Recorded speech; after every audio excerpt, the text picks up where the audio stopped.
Hey everyone, I'm pleased to introduce you to the last speaker this academic year for the Philosophy as a Way of Life International Seminar, which is conjointly hosted by the International Society for Philosophy as a Way of Life and Palinode. We've had a great first sort of spring season so far. We will begin again next fall in September, but give ourselves all a well-deserved thinking and reflecting on this sort of break to do, find that recovery and renewal that's so important. But with that said, I'm pleased to introduce our final speaker for the season, which is Lucas Mercado, who is a researcher on the history of philosophy at the University of Verona. He is previously professor of history of philosophy at the Federal University of Rio de Janeiro and a teacher of philosophy, German, and sociology at Humboldt School of Sao Paulo.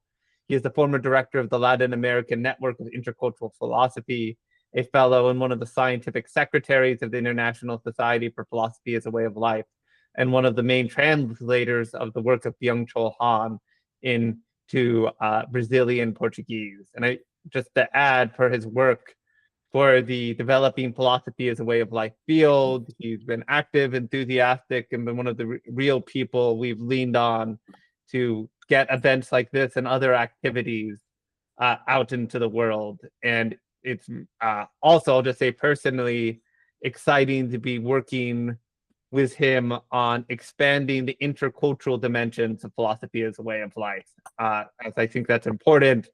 And although Hadot saw the potential, the more he read, it's nice to just stick in the deep end instead of touching toes all the time. So with that said, you can give those silent round of applauses if you know how to do it on Google Meet, or just, yes, invisible snaps. And I'm gonna pass it to Lucas to get us started today. Thank you so much, Eli, for the very nice, very kind presentation. It's also a pleasure for me to be here. Thank you so much for the opportunity to be here and for the kind words. It's truly, for me, it's also a pleasure to be able to collaborate on thinking not only about philosophy as a way of life, but about intercultural philosophy and the connections between the two fields. And it's a pleasure to be here to talk today about a philosopher that, in a way, in my point of view, is one of the case studies of such a way of bringing together the discussions in intercultural philosophy and philosophy as a way of life. So the title of my presentation is Affability, Attention to the Present and Cosmic Consciousness, Byung-Chul Han and Philosophy as a Way of Life. Let me just, So in my presentation, I will argue that Byung-Chul Han's philosophy has close affinities, both in form and content, to Hadot's understanding of philosophy as a way of life. And because of that, I think that Han's work can bring important contributions for the reflection on the very possibility of doing philosophy as a way of life today. And I think that in his philosophy, Byung-Chul Han is not only committed to the practice of spiritual exercises of the attention to the present moment and cosmic consciousness, but I also think that he has an understanding of what philosophy is and what philosophy should be that is very much aligned with Hadot's perspective on PWL. And so I think he's a very interesting, let's say, case study, both for the discussion of some metaphilosophical elements of PWL, but as well to this very concrete issue of whether or not it is possible to practice philosophy as a way of life today. First of all, before we go into Byung-Chul Han's work, I just want to make a brief presentation of what my understanding of PWL will be here.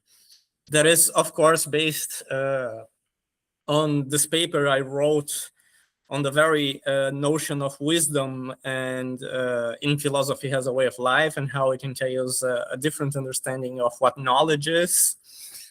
And in this perspective, for me, Hadot's understanding of PWL means that philosophy is first and foremost a way of life, although, of course, it has a very intimate and complex relationship with discourse, with philosophical discourse.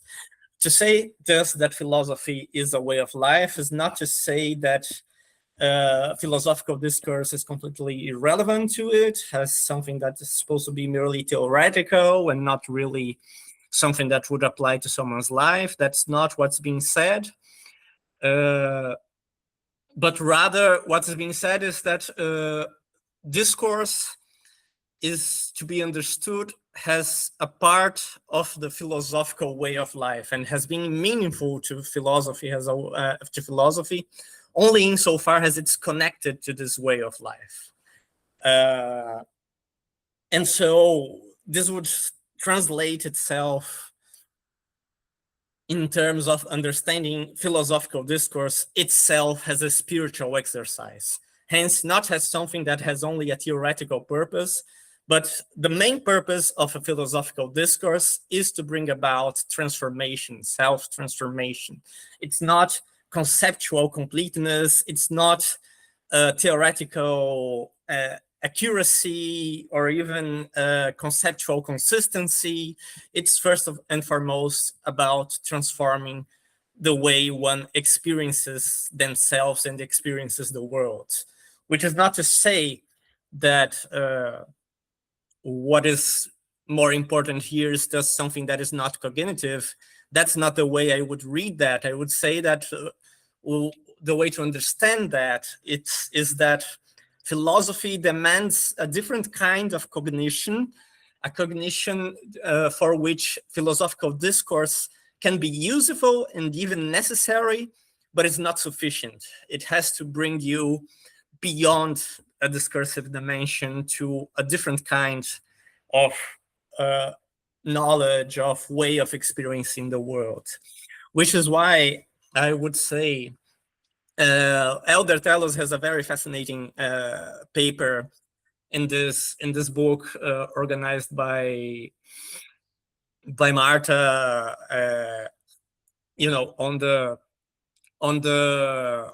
on the role of logos in Hadot's and Foucault's understanding of philosophy, where he stresses that maybe Hadot and Foucault they don't stress enough the role that logos has in the philosophical way of life. But I think this is a complicated discussion because I believe that when they talk in Hadot's understanding of logos or of rationality, in a very Wittgensteinian point of view, he believes that logos or reason cannot be fully identified with discursive, with discourse, so to speak, because the principle of discourse cannot itself be fully expressed through discourse in a very Wittgensteinian way. Like, although language is the limits of our world, we cannot fully express the form of language itself through language because it's a very condition through which we can express anything. So there's something about logos that is itself not discursive and hence demands a different kind of knowledge. So this means in this understanding that even if discourse is important and even indispensable, it's always connected to some kind of experience, some kind of knowledge. It's always concerned with bringing about some kind of experience that goes beyond discourse. And that is not identifiable with any kind of fully developed conceptual system or whatnot. And this way of life, it is characterized by the search for wisdom. But wisdom, of course, here is not meant to be understood as some sort of discursive knowledge, as some sort of accumulation of theoretical knowledge about different issues. but is rather a state of being. This is a state of being which is characterized by tranquility, inner freedom, and cosmic consciousness. As Hadot himself says when he wants to oppose his point of view on ancient philosophy to Foucault's point of view, where he thinks that the dimension of wisdom and the full meaning of wisdom is neglected. But however, and if this philosophical way of life is characterized by the search for wisdom, in order to come closer to wisdom as this state of perfection, one is supposed to practice spiritual exercises, which aim to bring about in the subject, on the one hand, concentration on the I, concentration on the ego, and attention to the present moment. And on the other hand, the expansion of the I and cosmic consciousness, as Hadot outlines in chapter 9 of What is Ancient Philosophy. I believe this is the most general characterization that Hadot offers us of spiritual exercises. And I think it's a very important characterization to get to this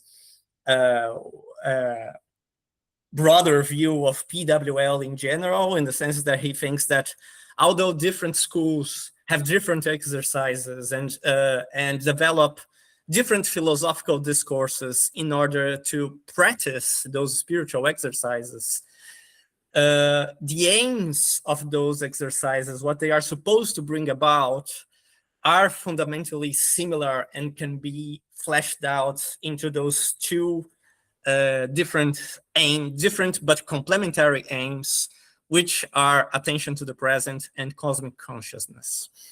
And again, in the same book on Hadot and Foucault and PWL, there's a very fascinating paper by Chase, where he also argues, I think he would agree with this characterization of spiritual exercises mainly in terms of attention to the present moment and cosmic consciousness.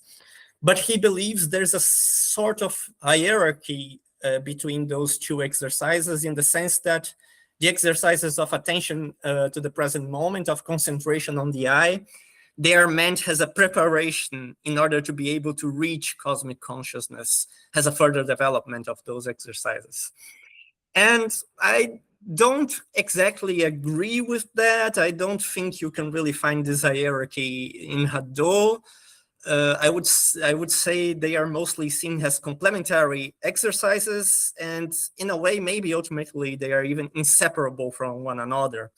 And I think that's one of the reasons why I also find Han interesting, because as we'll see, he even provides an argument for this idea that you can't really separate attention to the present moment from cosmic consciousness. One thing necessarily entails the other, and thus it's not that one is only a preparation. To do one thing is already to be committed to the other. With all that being said, of course, we should at least briefly discuss who is Byung-Chul Han, right? And well, he's this philosopher born in 1959, a South Korean philosopher who was established in Germany. His life history is kind of interesting, and I think there are some interesting elements there to connect with his very understanding and practice and writing of philosophy, because he studied metallurgy in Korea, but he moved to Germany, first of all, to study German literature. He didn't even know anything about philosophy at first. And he went there lying to his parents about what he was doing, because precisely he wanted to do something that wasn't exactly, meant to give him a successful career or whatever. But he ended up studying philosophy in the University of Freiburg and literature and German theology at the University of Munich.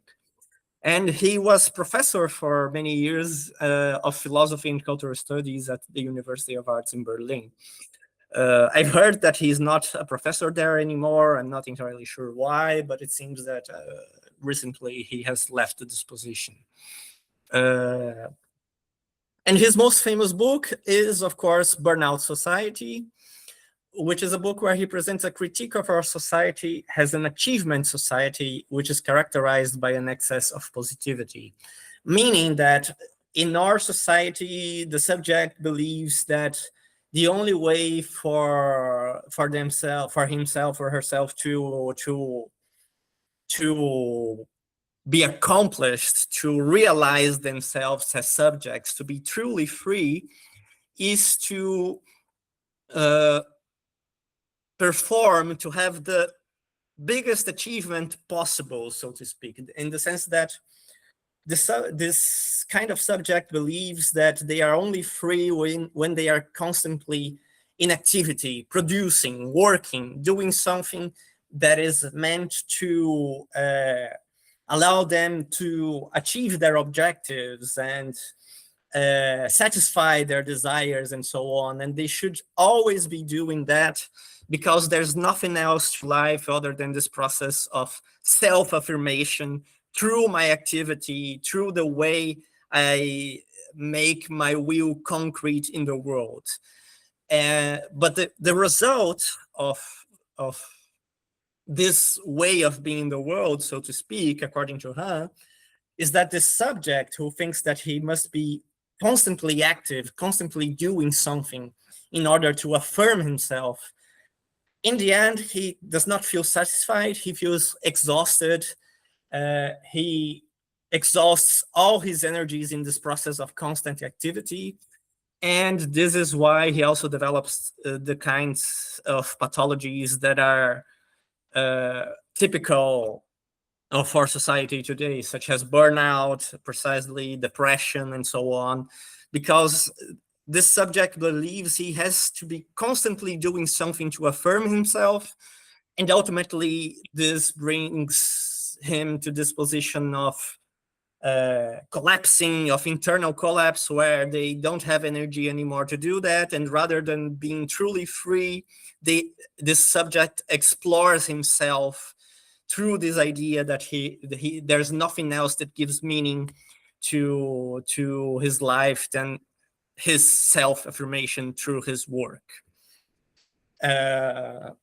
And well, he wrote many books. In fact, his production is quite astonishing. Like, I would say around maybe 30 books. Of course, many of these books are short essays, but he has published a lot, and on many themes such as the philosophy of austerity, technology, culture, Eastern philosophy and aesthetics, religion and spirituality. And of course, after he published this book, Burnout Society, which I believe was 2010, he published many other books which developed his idea of what kind of society we live in what ways this excess of positivity, of self-affirmation, so to speak, that characterizes our society, affects all dimensions of our life, like our romantic and personal relationships, the way we deal with communication in social media, the way we relate to each other in a democratic society, the way we deal with pain, the way we deal with information, with our relation to reality and to concrete objects, and so on. And his most recent book, which I'm going to be mentioning here a lot, is Talking About God, A Dialogue with Simone Weil.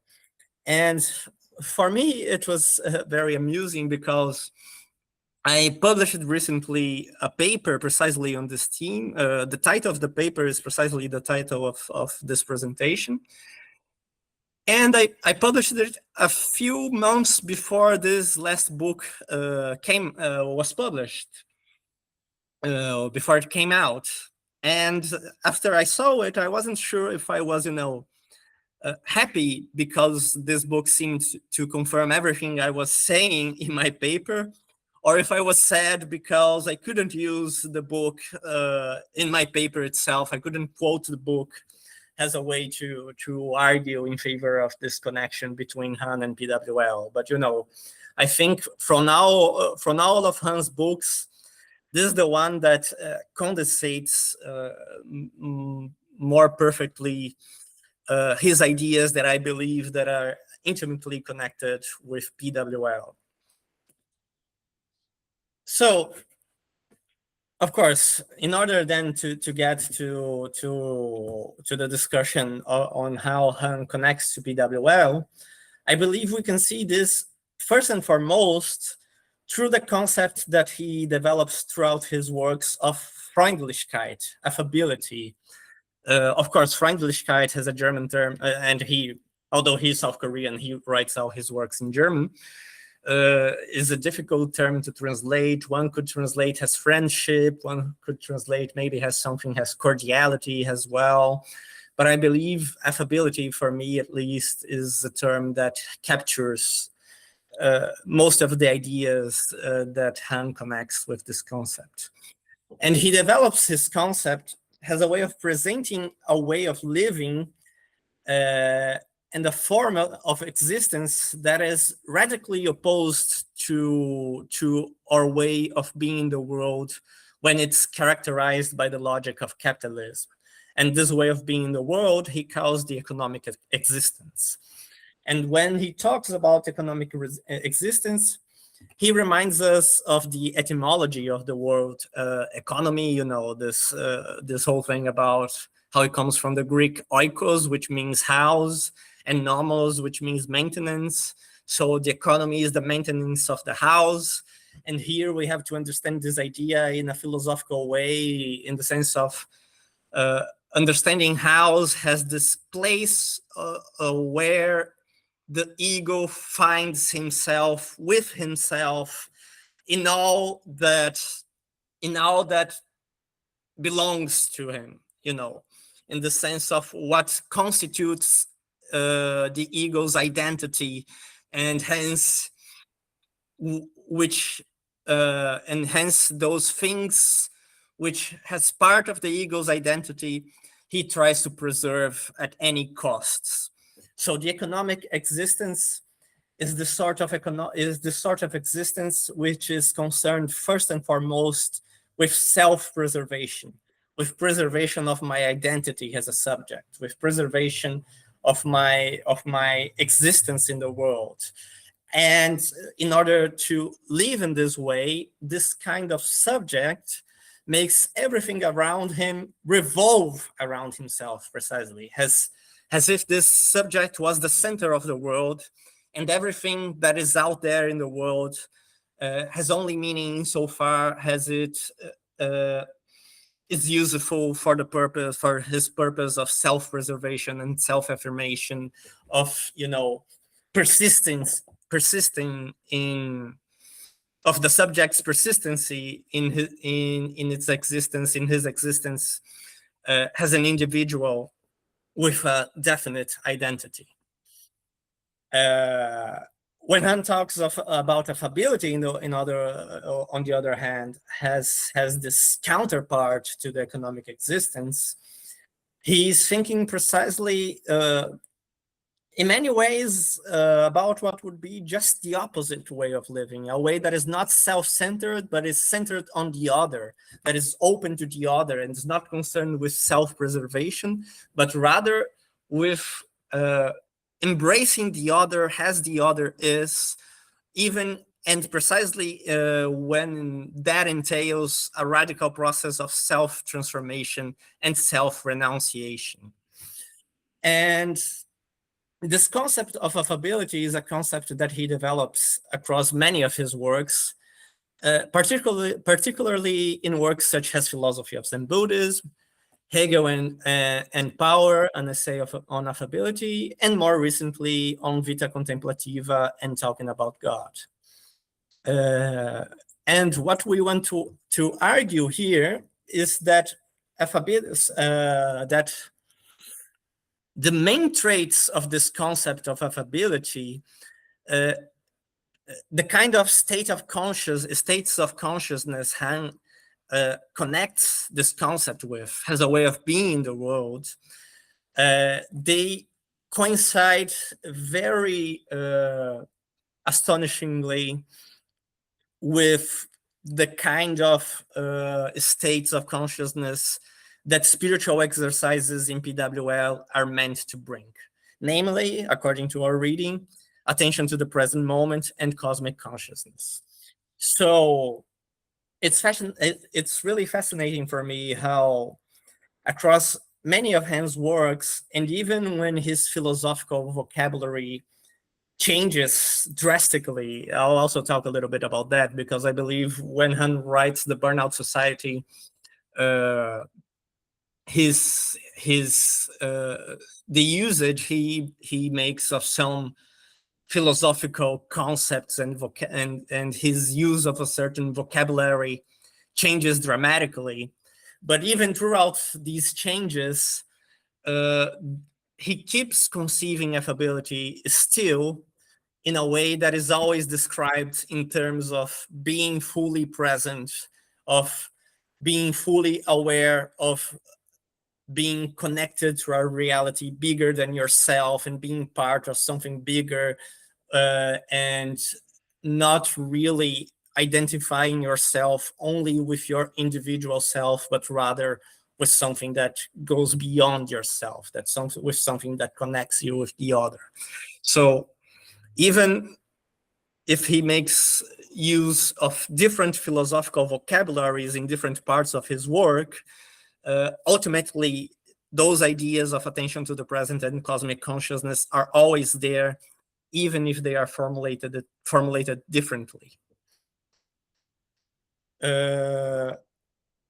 So, for instance, in the case of attention to the present, and how we can see that with his concept of affability.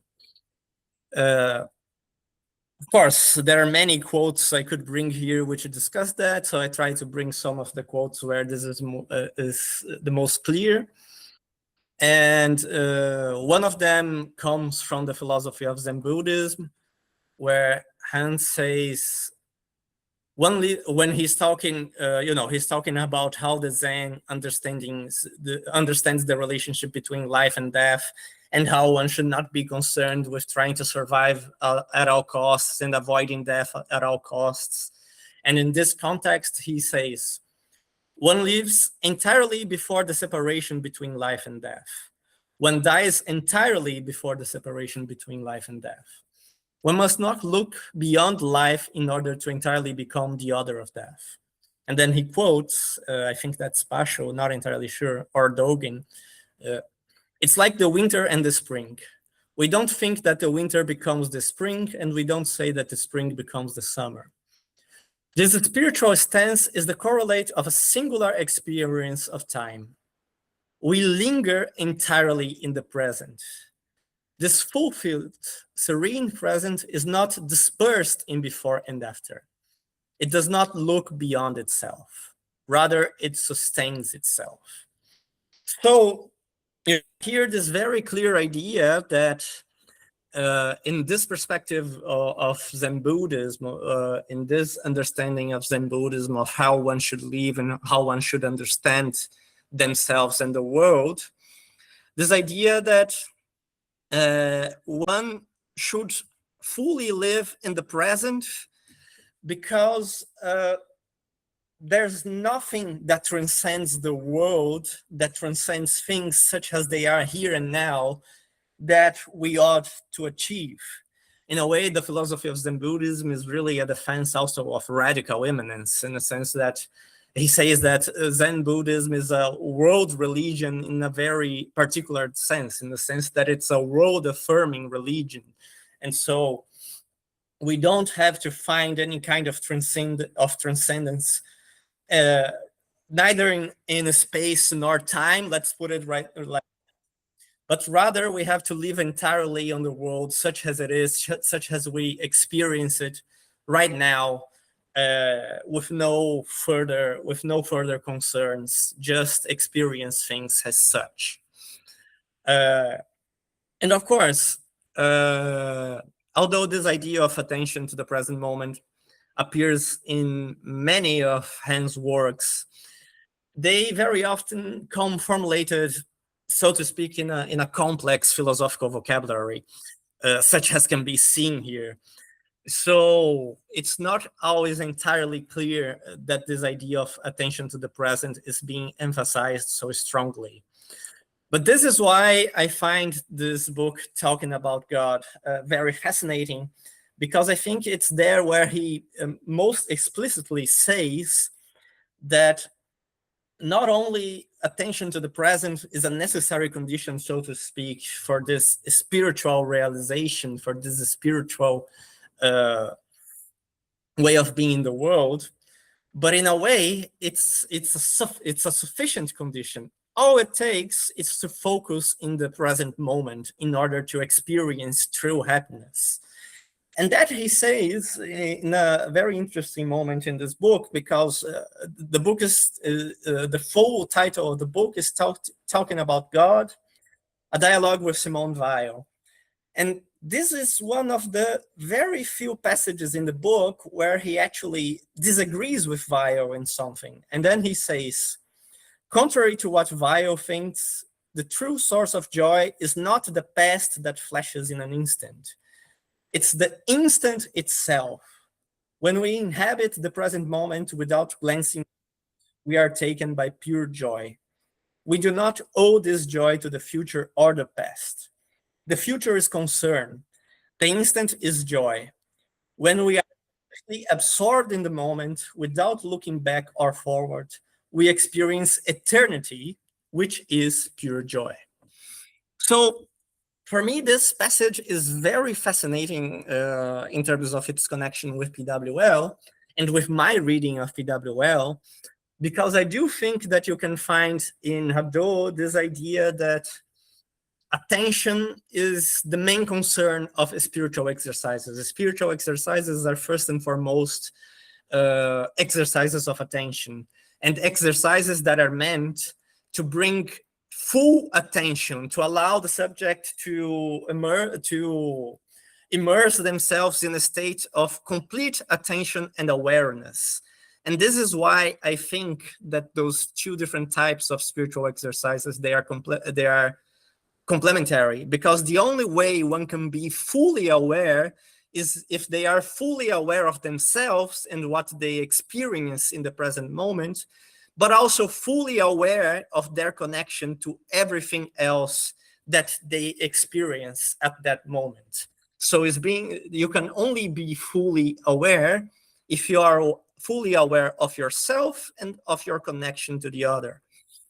And as we'll see, I think there's a passage in talking about God that really seems to corroborate this idea, and there's this idea that, in a way, that's all it takes for true happiness. Full attention. If you can really manage that, full attention is the state of true happiness, and that happens in the present moment, in the instant, and nothing else is required.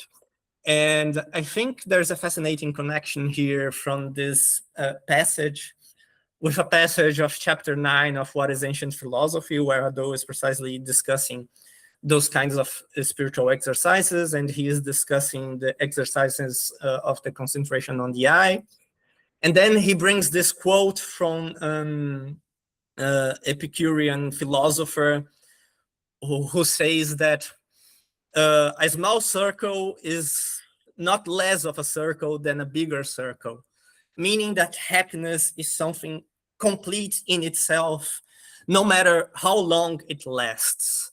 If I'm happy, truly happy in this moment, in this instant, then I'm really already experiencing full happiness, full satisfaction, full realization as such. There's nothing lacking in this moment, no matter how short it is. So true happiness is to be found in the instant, no matter how short it is, no matter how long one is able to truly linger in that experience. So, regarding cosmic consciousness and affability, again, Philosophy of Zen Buddhism is one of the books where Han presents this whole idea more in the clearest way possible, because of course, when Hadot talks about cosmic consciousness, he talks about this awareness of belonging to a greater reality than your individual self. That your true I, your true self, is not your individual self, but rather a bigger reality, a reality that transcends your individual self. And when you are aware of that, you can view things from the view from above, from this perspective of the whole. And through seeing things from this perspective of the whole, you experience this state of peace of mind, of inner freedom, because then you are, so to speak, coming back to this idea, you're fully aware of everything, and hence you are liberated from your concerns and your suffering, the concerns and the sufferings of your individual self. And then in the philosophy of Zen Buddhism, Han says, it has been already pointed out that emptiness must be understood as a medium of affability. In the field of emptiness, no delimitation takes place. Nothing remains isolated on its own, persisting in its own self. Things come near each other, mirror each other. Emptiness de-interiorizes the ego in a ray amici that opens itself as an in. The human being with others can also be understood through this affability. So here, Han is of course exploring the idea that for Zen, that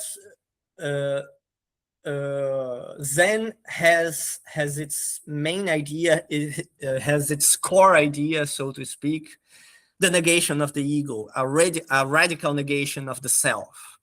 So of the very idea that any of us is a self, in that understanding of a self has some sort of fixed identity that has some sort of essence that is sustained over time and is not subject to change. From the perspective of Zen, at least as Han reads it, there's no such self to be found. We have no permanent self. We have no essence that defines our identity and that persists over time and that is not subject to change, because everything that we are only due to our relationship with everything else, which is a way of expressing this idea of emptiness. We are empty of substance. We have no substance. All that we are is our relationship with everything else. And it's because of this relationship that we are subject to transformation, that we are subject to change, that we are not permanent. And when one understands that, when one experiences that truth, what would happen there would be precisely this openness to the other, to welcoming the other in yourself, this idea that appears here, that the ego opens itself as an in, meaning that it doesn't have any longer this understanding of itself as a fixed identity, but rather it opens itself to the other, and moreover to the fact that the other is constitutive of what the subject itself is. And so in that way, one can only experience affability in that context, so to speak, if one goes beyond this understanding of themselves as a closed individual with a fixed identity, and which hence leads a life characterized by this fixed identity. And so, which this idea appears here through this expression of de-interiorizing the ego, meaning precisely in a way deconstructing this conception of myself as fixed in my own limited identity, in order to understand myself as part of a bigger reality where I'm nothing other than my relationship with everything else. And this is what I truly am. So this idea of cosmic consciousness for me appears here very clearly. But also in the book talking about God, although again, this is one of the cases where Hans' vocabulary changes radically. Philosophy of Zen Buddhism is a book that came out before the Burnout Society. And like I said, I think that after Burnout Society, Han develops his philosophical vocabulary in a different way, and also his philosophical references. So in this book talking about God, there come some things which may seem strange given what he said before in the philosophy of Zen Buddhism, such as this idea of a transcendent God and the key role this idea of a God plays here in order for spirituality to be possible. Even then, though, it's worth noting that Han still retains a lot of his reflections on the Zen Buddhism, and even explicitly quotes connections from Zen Buddhism with Simone Weil's thought. And even in this quote, we can see that the idea of emptiness also appears here in talking about God. But there are some differences in vocabulary, of course. But in both cases, as I want to argue, even if the vocabulary is different, he's still trying to express this condition of cosmic consciousness, of being aware that what you truly are is something that goes beyond your ego. And hence he says there, in decreation, this concept from Weil that he discusses there, the ego undoes itself so it can become a part of true creation. The obedience to God is fundamentally distinct to the obedience of a slave to its master. The more submissive the slave is, the bigger is the distance, the bigger the imbalance of being empowered that exists between them and their master, who commands. God, on the other hand, is not authoritarian. He does not give orders. God is love. Whoever obeys God, whoever out of love renounces their ego, becomes divine. One is raised to divine glory. Humility in waiting makes us like God. He's quoting Weil here. We are dealing here with an absolute obedience. Out of love for God, we empty ourselves. But this emptiness is filled with divine light. When one renounces one's ego for God, when one undoes oneself, one becomes transparent like a clean window through which God's light comes unimpeded. So again, although the philosophical vocabulary is different, and there are a couple of reasons for that, the idea still remains here that the fundamental spiritual experience is this experience of undoing the self in order to open oneself to another reality, to a bigger reality, to the true reality as such, so to speak. This reality that makes me feel not as an isolated self that is constituted by its relationship with itself that precludes others, but rather makes me experience my existence as this existence of openness to the other, of a constitutive relationship to that which is not merely my individual self, and which truly constitutes my real self, what I really am, what I am in my entirety, in this perspective from the whole, so to speak. A minute. Yeah. And well, of course, like I said, there are many different passages in Hans' work where we can find both these ideas present. The idea of attention to the present, particularly in a concept or in an expression that he uses a lot, which is lingering. In German is sich verweilen.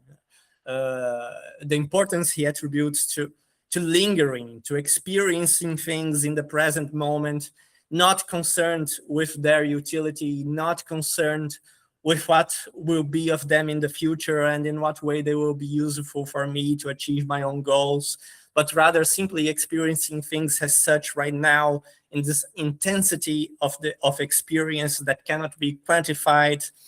So much of this idea of attention to the present moment, I believe, is expressed in Hans' usage of this term of lingering.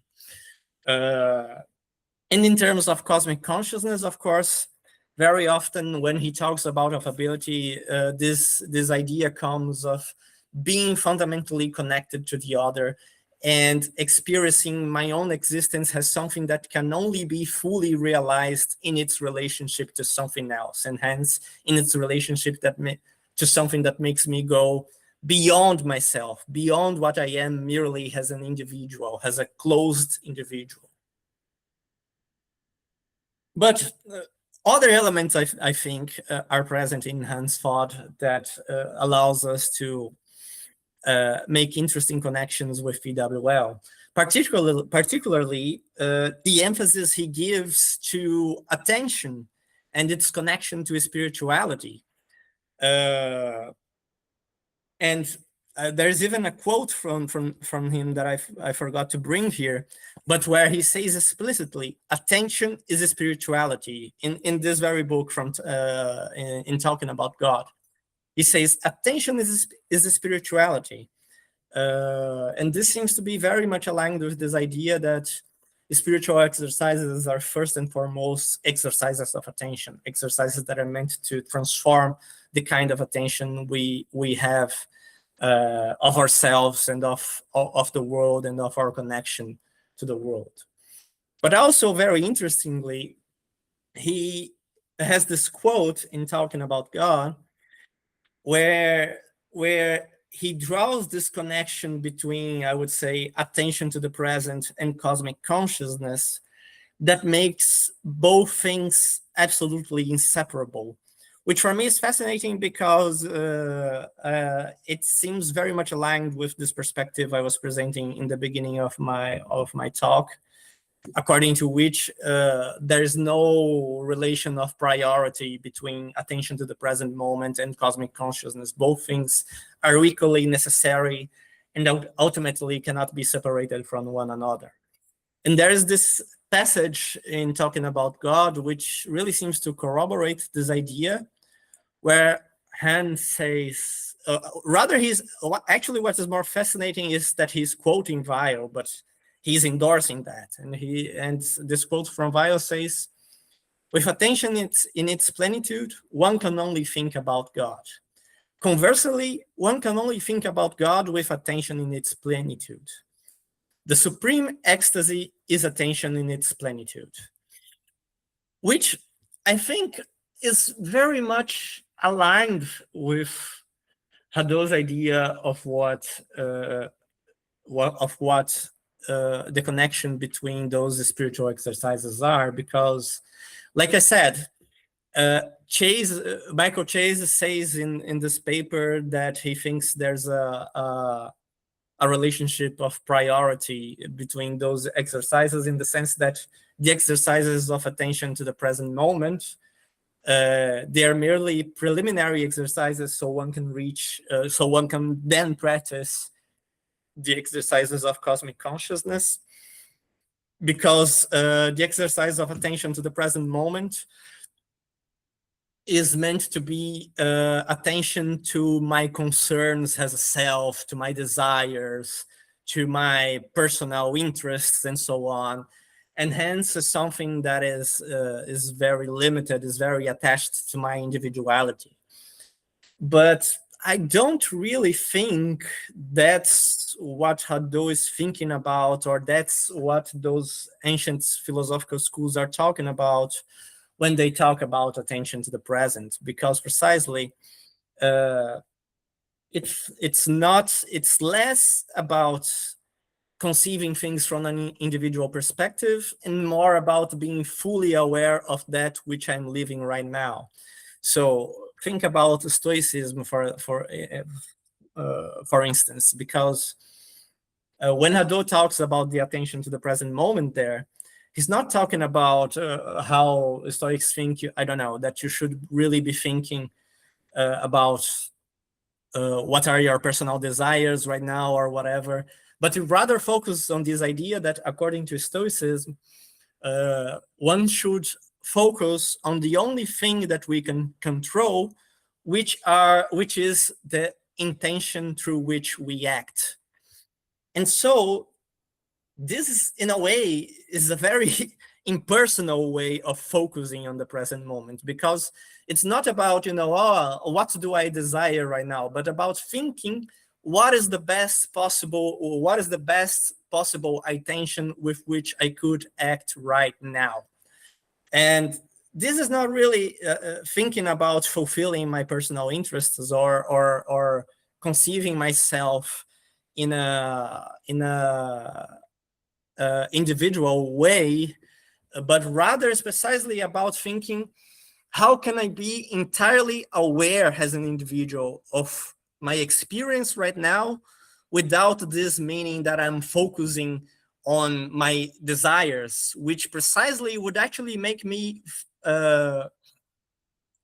get distracted from the present moment, because it's death. I don't want to die, so I get concerned about death, and I'm not thinking about what I'm living right now. And so I would say, of course, this is a very complex discussion. We can also talk more about it in the discussion if you guys want. But I really do think that there's an idea here that attention to the present is not about focusing on myself as an individual, but focusing on my experience. And focusing on my experience entirely implies or entails, necessitates disengaging from my desires, disengaging from my individual perspective on things. And precisely because of that, it's already inseparable from being aware of things from a non-individual perspective, and hence already cultivating this cosmic consciousness.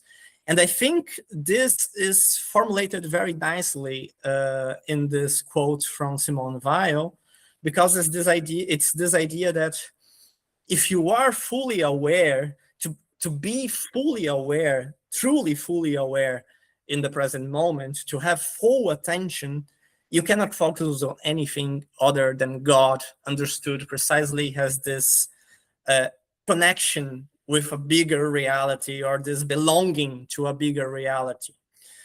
And on the other hand, you can only think about God with attention in its plenitude, meaning that if you are not fully aware of what is going on right now, you are not really fully aware of your connection with this bigger reality. So you can't really experience this connection with God, or you can't really be contemplating God entirely if you're not fully aware of everything that you're experimenting the moment you are contemplating God. And of course, this contemplation is the supreme ecstasy, is true happiness, is, we would say, I guess, in PWL terms, is wisdom as such.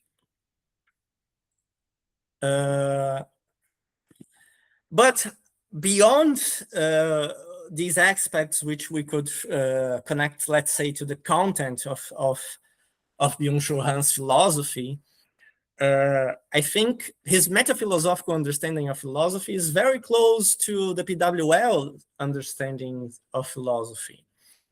Because also for Han, philosophical discourse is a tool, is not a closed system. We can see that in the very way he writes, in the form of essays that are not entirely consistent with one another from the conceptual point of view, let's say. Again, this is a very long topic. I can't really get into detail right now, but let's put it like that. Before the Burnout Society, Han makes a critique of contemporary society as a society of negativity, of the self negating the world in order to relate only to itself, and so on and so forth. But then in the Burnout Society, the vocabulary changes entirely. The problem becomes that we are a society which has an excess of positivity, of self-affirmation, which does not put a limit to itself, and in which we mirror ourselves in everything outside. And so we think that everything is an extension of ourselves, and hence we have this excess of positivity, and hence we lack negation in our lives, and in a way we have to bring negation back. So the vocabulary shifts radically, and in a way that I don't really think that is always really consistent. But I think that's entirely fine from Hans' perspective, because he's not concerned with conceptual completeness or conceptual consistency. He's concerned with writing that brings about some kind of awareness for those who read him, and which can bring about some sort of transformation in the way they see their lives, in the way they live their lives. He believes thus that the role of philosophy is to transform, to produce an effect, not to be a theoretically exhaustive enterprise. Of course, this doesn't mean an abandonment of discourse, but only that discourse is used as a spiritual exercise, precisely. And in that regard, it's also, let's come back to his biography, right? At first, he wanted to study German literature.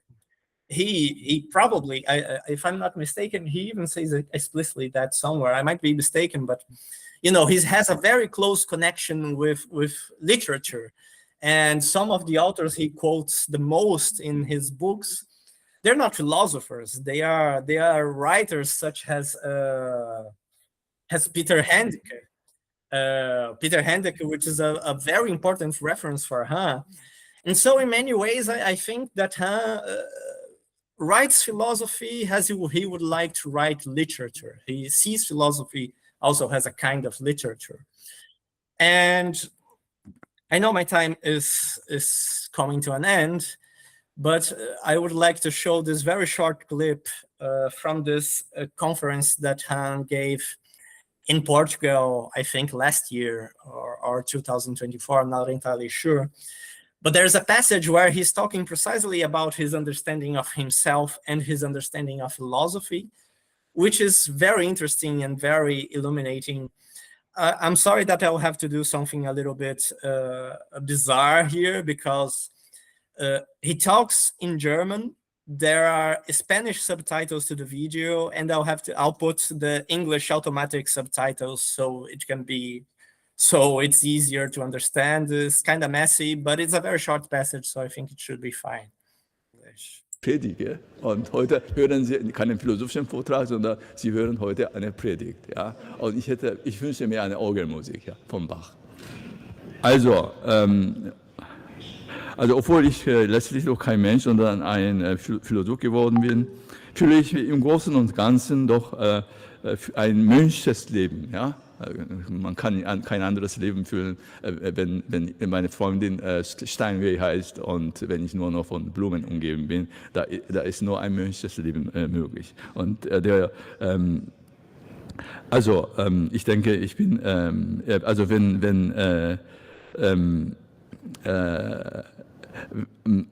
wenn kein Priester, so wäre ich doch eher ein Magier, ein Zauberer oder ein Verführer. Und heute haben wir ja so wenig Magie, und ich liebe Magie, Geheimnis und Verführung, und wäre entweder Magier oder Verführer oder Zauberer.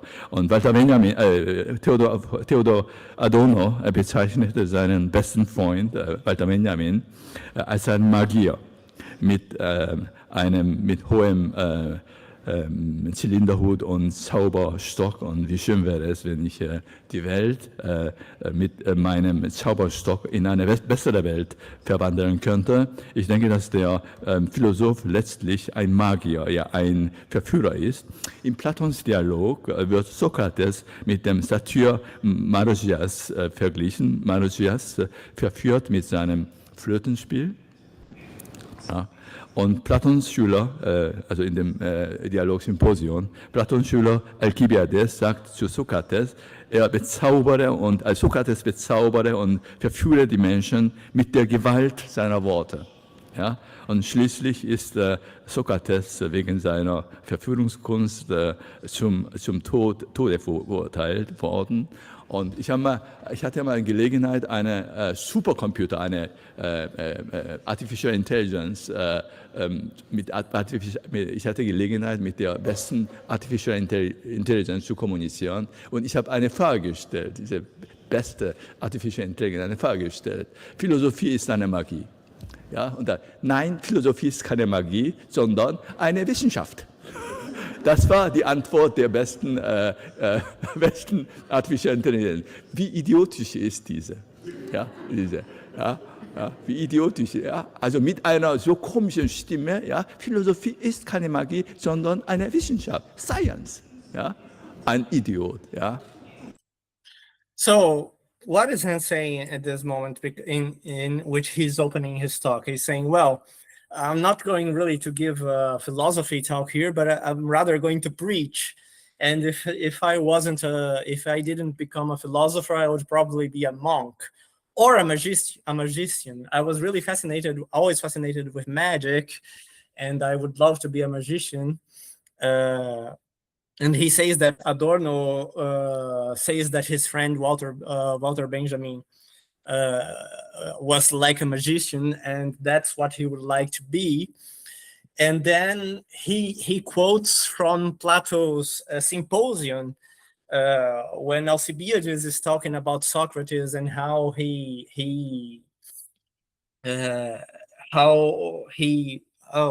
I'm missing the English word right now for that, but how he charms people with his words, how somehow he's able to, he's a magician in a way because he charms people with his words, and hence his philosophy would be a kind of magic. And then he makes this joke about how he asked an AI if philosophy was a science, was magic, and then the AI said, no, philosophy is not a magic. Philosophy is science. And then he says, look, what an idiot, right? Because the AI thinks that philosophy is a science when truly it's magic. It's about charming people. It's about producing an effect on people.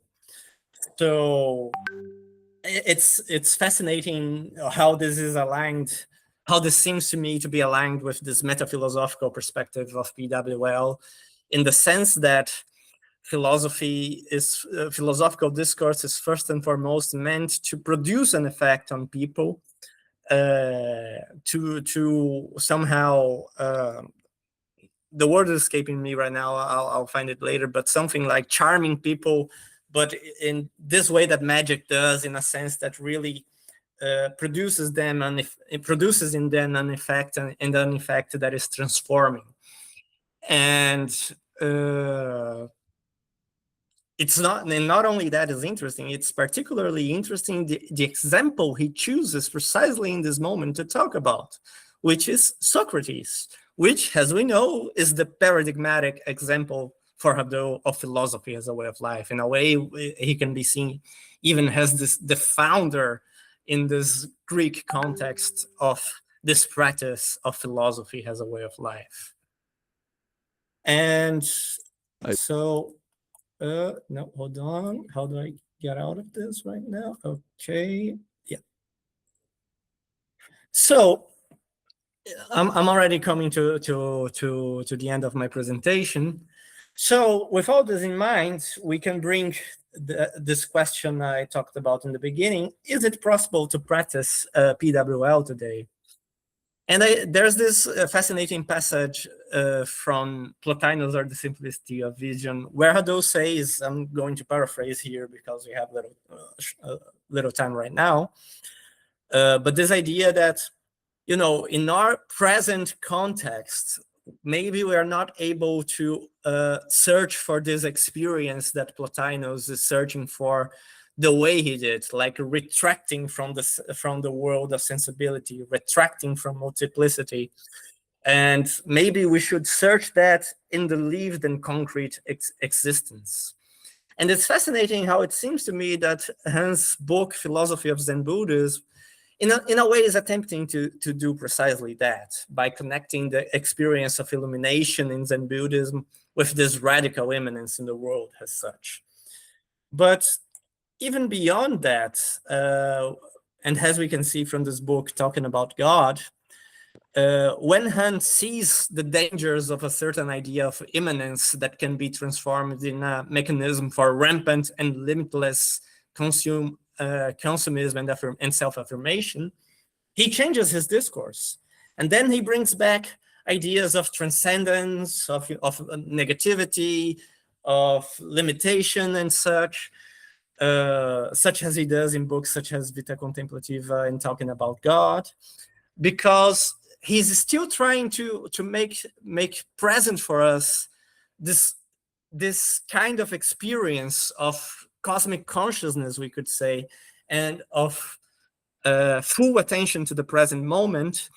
But he understands that his vocabulary has to change to adapt to our contemporary context. And this is why I believe, whatever the case, that Han presents a case of a philosopher who uses his discourse as a way of practicing and inviting to the practice of a philosophical and spiritual exercise of attention to the present and cosmic consciousness. But, and this is what is particularly relevant to the question we're posing, he does that with a philosophical repertoire and a vocabulary that is informed both by the history of philosophy and by contemporary philosophy and philosophical trends as well, which means that I think he's doing that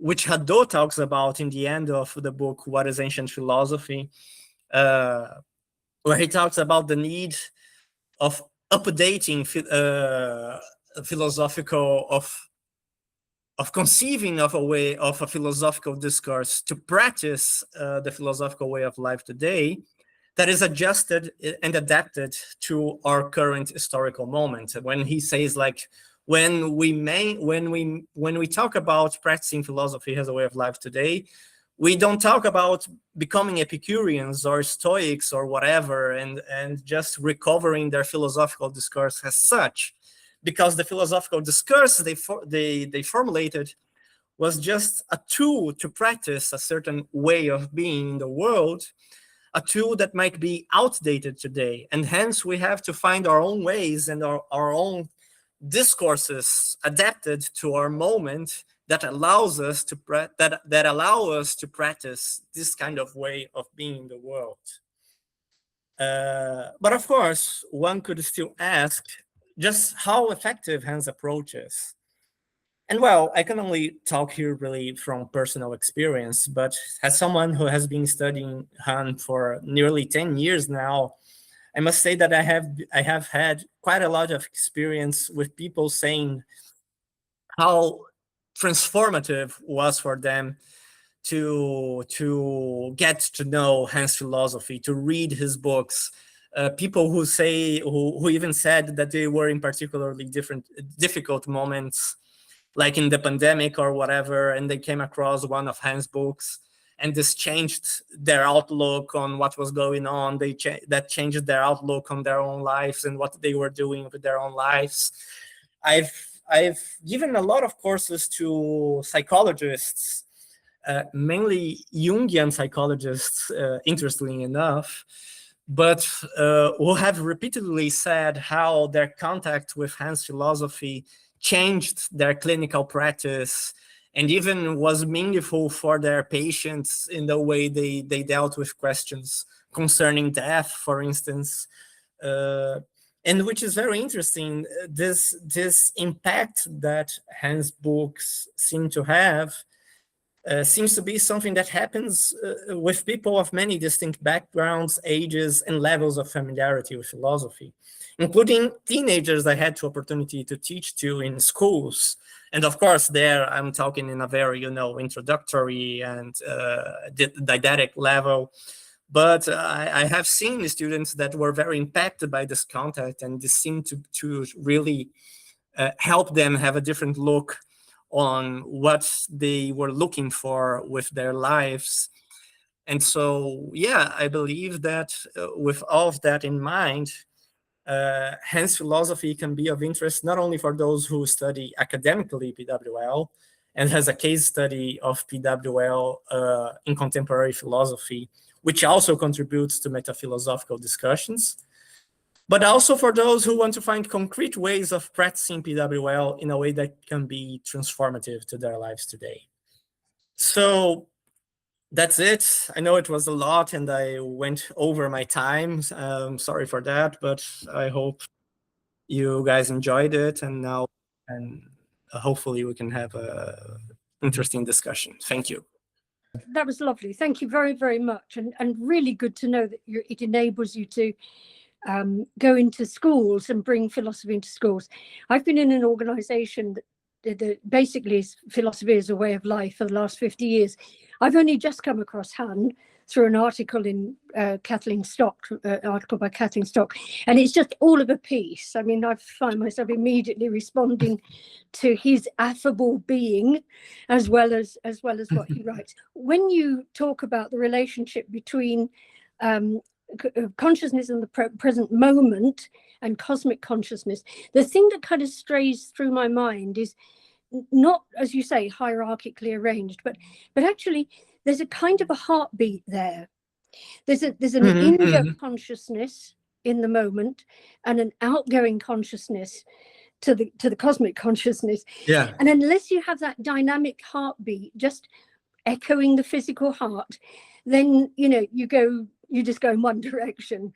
These things are never antithetical. They're all of a piece. They're all alive. The inconsistencies.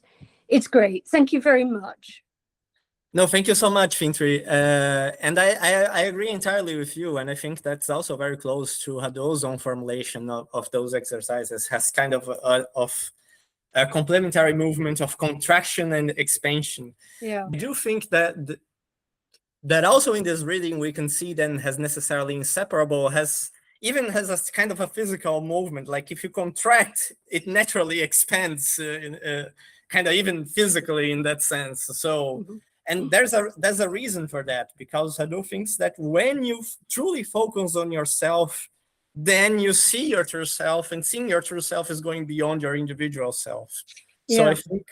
So I think that's also an interesting connection here. If you focus, and I think it's connected to that quote I brought from Simone Weil as well, because to be entirely aware of what you are experiencing right now entails experiencing that and leaving your ego aside. That's also something that appears in talking about God.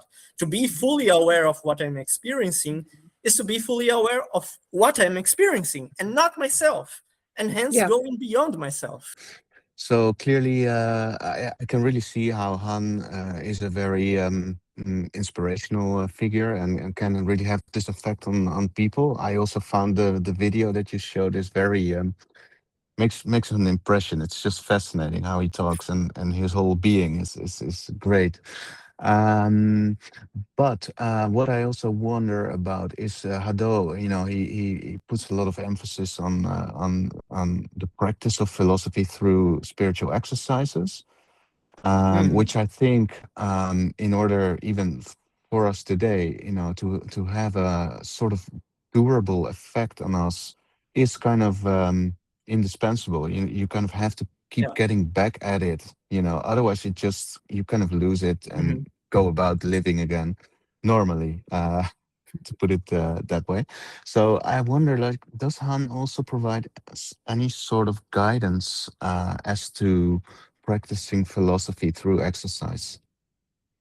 Yeah, absolutely. Thank you so much. That's a very important question, and that's something that I think I neglected because there was so much to talk about. I couldn't really fit all of it into my presentation, but absolutely, there's this book from Han that is called Ode to Earth, where he talks. It's Han's most singular book from the point of view of style, because it's kind of a biographical writing about his experience of cultivating a garden that would flourish not only, in the usual seasons, but also in winter. And he describes this whole process as a spiritual practice. And he even says that working in the garden is not really working, is meditating. So I think this is the most clear example, but of course, throughout his books, Han gives also examples of other kinds of things that one can do in order to cultivate this kind of state of mind. And even, curiously enough, in places you wouldn't expect, like in one of his most recent books, which is I'm not sure how it was translated into English, but I think something like Non-Things or something like that. He talks about how what we could see has this sort of spiritual connection to objects in their materiality as such. And he talks about the jukebox. Of course, his reference here is also Peter Handke, who has this essay on the jukebox, you know. But he even says that he has a jukebox at home that he bought, but there's a certain weight and there's a certain mechanism of this thing that has its own life. And when you get in touch with it, you experience things differently. And it's even interesting if you think about movies where, you know, when the jukebox plays, everything goes into slow motion because you are particularly aware of what's going on. So there are many different examples scattered around in Han's works. But I would say, also from the PWL perspective, even though it's also important to have those exercises that can be seen as something, let's say, that involves more concrete activities as such, I think we should not neglect the idea that is also very connected to Hadot's understanding of PWL, that one of the most powerful spiritual exercises is discourse, really. Hadot never meant to say that philosophical discourse is irrelevant for spirituality. Quite on the opposite. It's a very powerful tool as long as one truly meditates on the discourse that is being formulated. So I think Han's main way of contributing to that practice of spiritual exercises, so to speak, is providing all the books upon which we can meditate, you know, and as long as you meditate on them, that can also have a very transformative impact. But yeah, thank you so much. Thank you so much for this presentation. That was super awesome. And it brought to mind, I recently read Wittgenstein's Artillery, where, you know, the author is exploring this idea of the later Wittgenstein really leaning into this very idea of having an impact, having an effect on the listeners, in sort of a way that leans out of the cognitive sphere and more into that experiential sphere. And so I really like this idea, and I really like what you're talking about and what Han's up to. My question is, though, how, when we are trying to engage in discourse with other people who maybe don't have the background that we have, who themselves are just sort of starting to have discourse, how do we engage in a way that prevent them from being led astray, from being impacted and transformed by all these voices on the internet and on TikTok and that they're hearing that might be as compelling as we are and might have the same impact, but might negatively hinder that discourse? So how do we sort of navigate that? We want to have an impact while also realizing that bad faith actors might have that same impact. Yeah. No, I thank you for your question. I think that's really important. And I think that one way of answering to that would really be questioning that distinction between cognition and experience, because that's also one thing that I mentioned briefly. You know, that I kind of disagree with some of the things that Elder Tello says in this paper, which is very good and very important. But one issue I have is with the separation between cognition and some sorts of spiritual exercises that would be something more, I don't know, directed towards changing emotion, imagination, or being physical exercises or whatever, but that wouldn't be cognitive in that sense. I I think this is a mistake. I think, and this is also connected to my paper on the concept of wisdom. I think that PWL, in Hadot's understanding, is meant to say, look, this experience is not just an experience that has no cognitive value. This is the true cognition that we are talking, that those philosophers are concerned with. Why do I think this is relevant to your question? Because I believe, sure, even though you can say, well, if it's about impact and it's not really about conceptual consistency or, or theoretical accuracy, then what makes us better than whatever influencer is out there on social media telling people to do things that may be ultimately harmful to them? And I believe the answer, part of the answer would be connected to the fact that when we are talking about producing an experience, we're not just talking about producing whatever experience we think we are capable of producing. We're talking about helping someone realize something about their own experience. So, maybe for a teenager who is nearly burning out because he's studying too much for the exams or whatever, and he's of a Buddhist background, it will be more helpful to bring him Buddhist references so he can see, what am I doing to myself? I don't have to do this. He can experience that, and that is kind of that is also a cognition. Cognizing through the use of this discourse that you're doing to yourself something you don't have to do. But maybe for a student who has a Catholic background, I should use Talking About God, this book from Han, in order to make him realize the same kind of thing, that he doesn't have to be exhausting himself over that kind of thing and sacrificing his well-being for the sake of study for its own sake.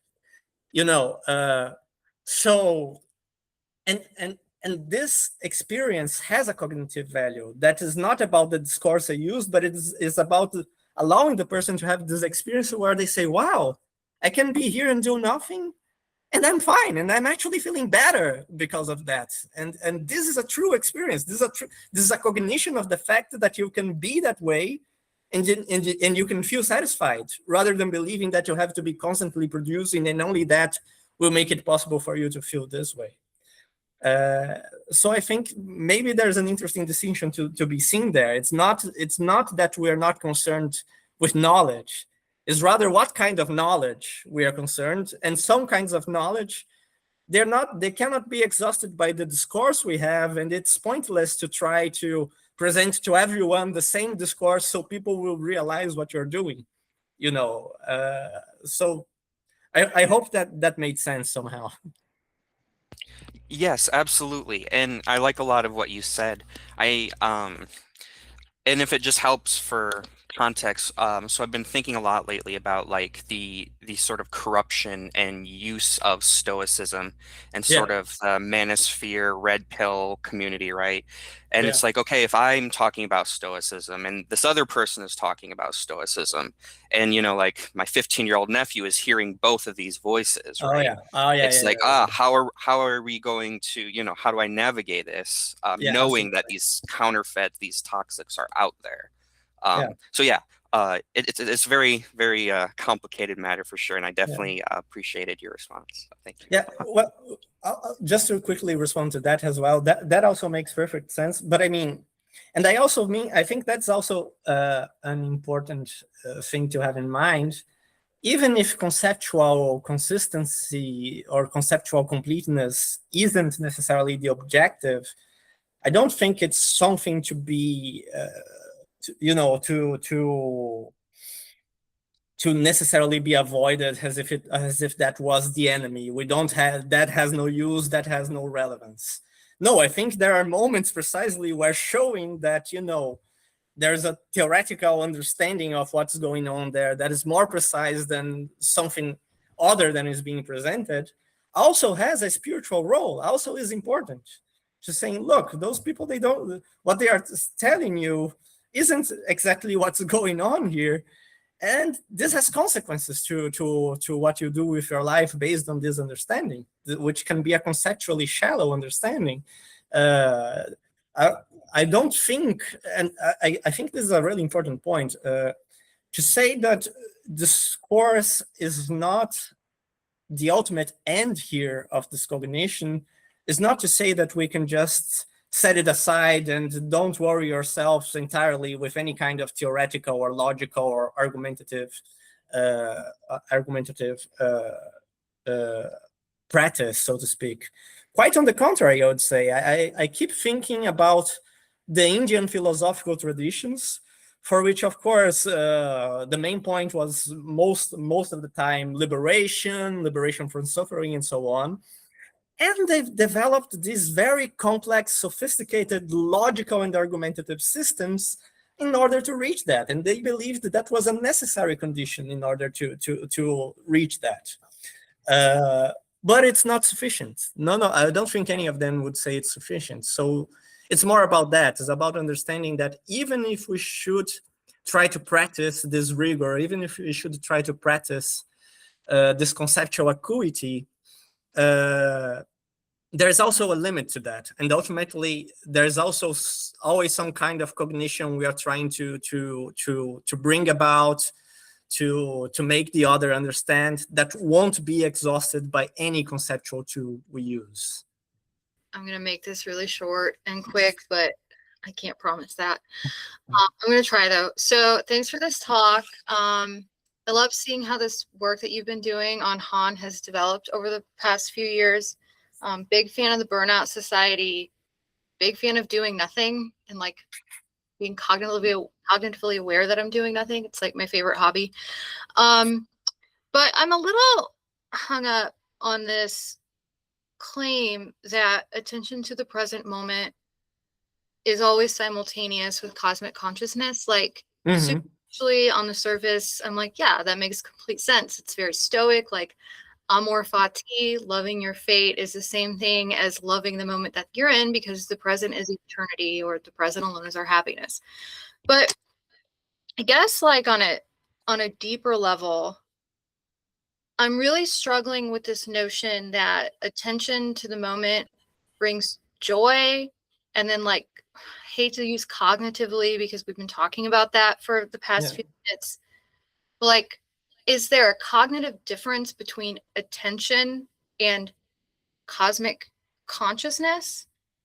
And then I think about like does attention to the moment, is that some kind of like radical empiricism, or what we really mean is that when we're paying attention to the moment, we're aware that relations between objects are also real, and it's that relationality between objects that we experience in pure experience that gets us out of ourselves. And then I have a question like, well, what if the moment just really sucks? Like, isn't it true that like I don't know if we can have a completely unmediated moment, because we do have desires and we do have dreams and we do make value judgments based on the experience of the moment. And for a lot of us, what gives us the joy isn't the moment. It's the hope that this shitty thing I'm feeling right now is going to be, it's going to go away. And that involves a futurity that's like beyond the moment. So, can you like talk through some of that? No, thank you so much. I truly, really sympathize with the question, and it makes a whole lot of sense to me. It's a really complex issue, I would say, and one that also maybe profits from trying to go deeper into some of those philosophical and spiritual traditions, I would say, like also Buddhism or other Indian philosophical traditions, because I think there are some enlightening discussions there in that regard. But I would say this is kind of my presupposition that I think that fits with this PWL point of view. And of course, you might not entirely agree, but to make clear why I would formulate things in those terms, that true happiness is just full attention to the moment and nothing else. Because I think that from this perspective, which seems to me to be a kind of a spiritual perspective present in many different traditions, happiness is not the result.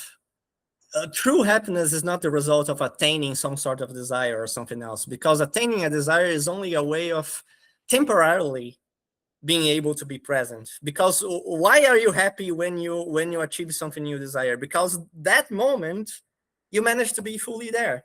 You are not thinking about anything else, but you're happy with the fact that you attained that desire. And so you're happy in that moment. You are entirely present in that moment. And conversely, the things, when you think about what really makes us suffer in many different things, is the fact that you would rather not be in that shitty moment. You would rather be, experiencing something else. And I guess that for many of those philosophical and spiritual traditions, the thing is, yeah, but see, they would say, but the problem, what really is the source of happiness, what really produces happiness phenomenologically, so to speak, to bring another horrible word, but let's put it like that, is when you are fully present. But often for us, because we are humans, we have desires, etc., and so on, we demand a lot of conditions for us to be fully present in the moment we experience. We are only able to do that when we satisfy some sort of desire. We are only able to do that when we are not feeling pain, etc., and so on. We are only able to be fully present in very limited conditions. And then those traditions will say, well, to really be happy in a more consistent way, we have to undo those conditions. We have to deconstruct them so we can be fully present, even in moments that would be counterintuitively for us to be able to be fully present. And then I think there's a lot of stoicism there going on, and also Buddhism, in the sense that, you should experience both bad and good times, both bad and good happenings from the perspective of individual as something that you have to accept and embrace as such.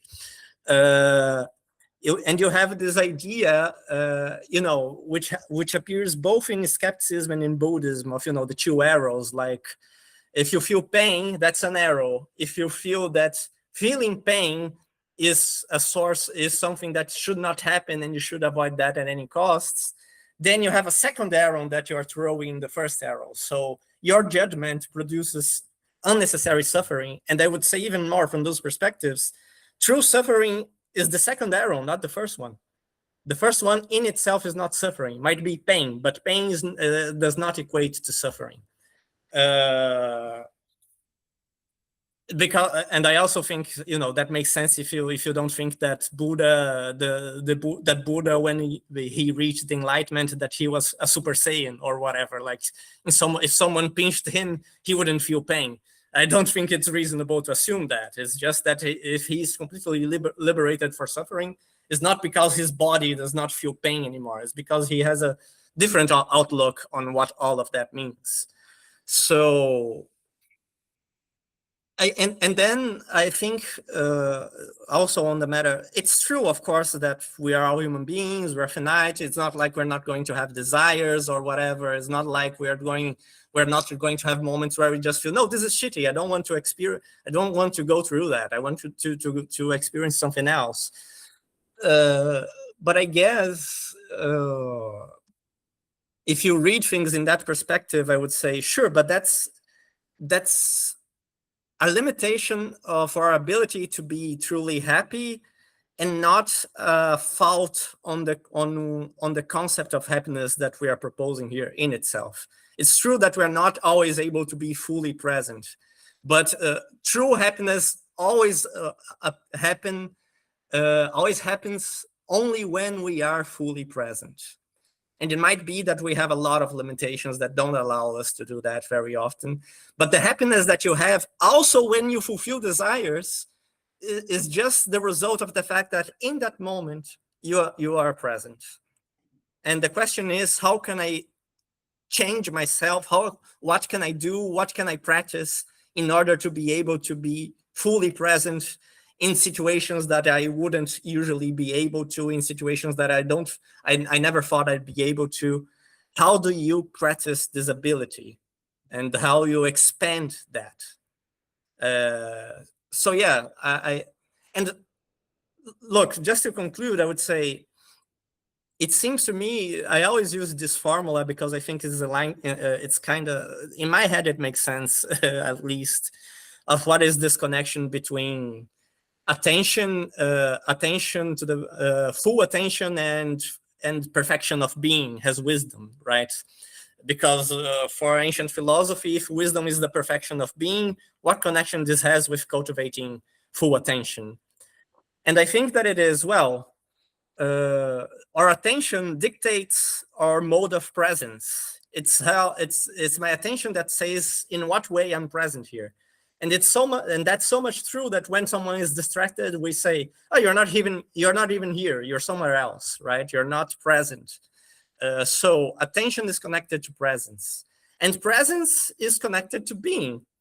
So if you want to have the plenitude of being, so to speak, you have to be fully present, and hence you have to be fully aware. There's this kind of correspondence here. And I think that even if in many ways it's counterintuitive for us, full presence, when you really manage that is the same as happiness from a phenomenological point of view. We don't see this connection clearly usually, but if we think about what really makes us happy when we achieve something we desire, for instance, is the fact that we can just be there, living that experience, and we don't for a moment, there's nothing else that matters. So it's really more about the presence than about the object of desire itself. And I think this is very connected to this reading that different philosophical and the spiritual traditions make about desire and happiness and so on. I hope that made sense somehow. And there's lots more room to discuss the sort of problem of immediacy, the question of happiness and sort of action and stillness in the present moment. That's a really fertile area of the PWL that you opened up. But with that said, speaking of our own attention, I'll keep that as something to reflect on after the presentation. Thank you all for staying on. Thanks for those who have come to the first sessions of the restarted PWL seminar. We will continue them in September. If you would like to speak, you can reach out to me. Just know we have already, I think, into 2027 quite a bit, a list of speakers. So it's better to put yourself on, even if you don't have like the title and everything sorted out, then do it later, because the list is expanding quite a bit. And there'll be more details soon, but we should have some very exciting, bigger names for the fall to really continue this wonderful dialogue. So thanks again to Lucas for, I think, a really great way to close us out. I hope if I don't talk to you before then, you have a nice summer, get some recovery in there, find some other ways to that, stillness and presence. So thanks everyone, and we'll be in touch. Thanks everyone for the questions, discussion. Bye. See you.